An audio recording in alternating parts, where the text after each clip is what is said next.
First of all ಎಲ್ರಿಗೂ thank you. ಹಾಗೂ disturb ಮೀಡಿಯಾಗೆ ಮಳೆ ಬಂದು ಡಿಸ್ಟರ್ಬ್ ಮಾಡುತ್ತೆ ಅಂದ್ಕೊಂಡೆ, ಮಳೆ ನಿಂತಿದೆ. Thank God. ಎಲ್ಲ ಅಭಿಮಾನಿಗಳಿಗೆ, ಮೀಡಿಯಾದವ್ರಿಗೆ ಅಂಡ್ ಬೇರೆ ಯಾರಾದ್ರು ಬಂದಿರೋ ಅವರೆಲ್ಲ thank you very much. Finally ನಾವು ಒಂದು ಡೇಟ್ ಅನ್ಕೊಂಡಿದ್ವಿ. ಫಸ್ಟ್ ಕನ್ನಡದಿಂದ ಸ್ವಲ್ಪ ಅನುಭವ ಆಯ್ತು. ಸೊ ನಾವೆಲ್ಲ ಬರ್ತಾ ಇದ್ದೀವಿ. ಸಿನಿಮಾ ರೆಡಿ ಆಗಿದೆ. ನಿಮ್ ಸಪೋರ್ಟ್ ಎಲ್ಲ ಬೇಕು. Thank you very much. And credit goes to mister Bharat, marketing department. ಕಷ್ಟಪಟ್ಟು ಎಲ್ಲ ಮಾಡಿದ್ದಾರೆ. ಪ್ರೊಡಕ್ಷನ್ ಹೌಸ್ ತುಂಬಾ ಸಪೋರ್ಟ್ ಮಾಡಿದೆ ಎಲ್ಲ ಕಡೆ. ನಾನು ಅದನ್ನು ಸಿನಿಮಾದಲ್ಲಿ ಕಾಣುತ್ತೆ ನಿಮಗೆ. ಸಿನಿಮಾ ನೋಡಿ. And thank you very much. ನಿಮ್ಗೆ ಕಂಪ್ಲೀಟ್ಗೆ ನೀವು ಥಿಯೇಟರ್ ಬಂದು ಸಿನಿಮಾ ಮಾಡಿ ಸಪೋರ್ಟ್ ಮಾಡ್ಬೇಕಂತ ನಾನು ರಿಕ್ವೆಸ್ಟ್ ಮಾಡ್ಕೊತೀನಿ. Thank you very much.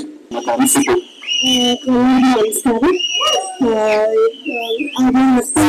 ಮೊದಲನೇ ಡೇಟ್ ಅನೌನ್ಸ್ ಆಗಿತ್ತು, ಬಟ್ ಆಮೇಲೆ ಕಾರಣಾಂತರದಿಂದ ನಾವೀಗ ನವೆಂಬರ್ 15ಕ್ಕೆ ರಿಲೀಸ್ ಮಾಡ್ತಾ ಇದೀವಿ. ಗೀತಾ ಪಿಕ್ಚರ್ಸ್ ಎರಡನೇ ಚಿತ್ರ. ಸೊ ಮೊದಲನೇ ಚಿತ್ರ ಕೂಡ ನಿಮ್ಮೆಲ್ಲರ ಸಹಕಾರ ತುಂಬಾ ಇತ್ತು. ಅದೇ ತರ ಈ ಚಿತ್ರಕ್ಕೂ ಇರ್ಲಿ ಅಂತ ನಾನು ನಿಮ್ಮಲ್ಲೆಲ್ಲರೂ ಕೇಳ್ಕೊಳ್ತಾ ಇದ್ದೀನಿ.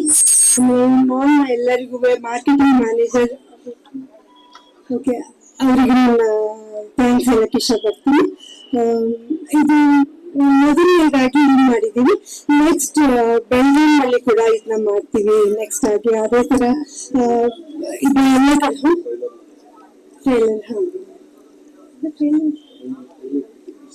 ಓಕೆ ಅದನ್ನ ಓಕೆ ನಿಮ್ಮೆಲ್ಲ ಸಹಕಾರ ಇರಲಿ. ನಿಮ್ಮ ಆಶೀರ್ವಾದ ಸದಾ ಶಿವರಾಜ್ ಕುಮಾರ್ ಅವರ ಮೇಲೆ ಮತ್ತು ಅವರ ಚಿತ್ರಗಳ ಮೇಲೆ ಇರಲಿ. ಎಲ್ಲ ಬರಲಿಕ್ಕೆ ತುಂಬ ಆಸೆ ಆಯ್ತು. ನಮಸ್ಕಾರ.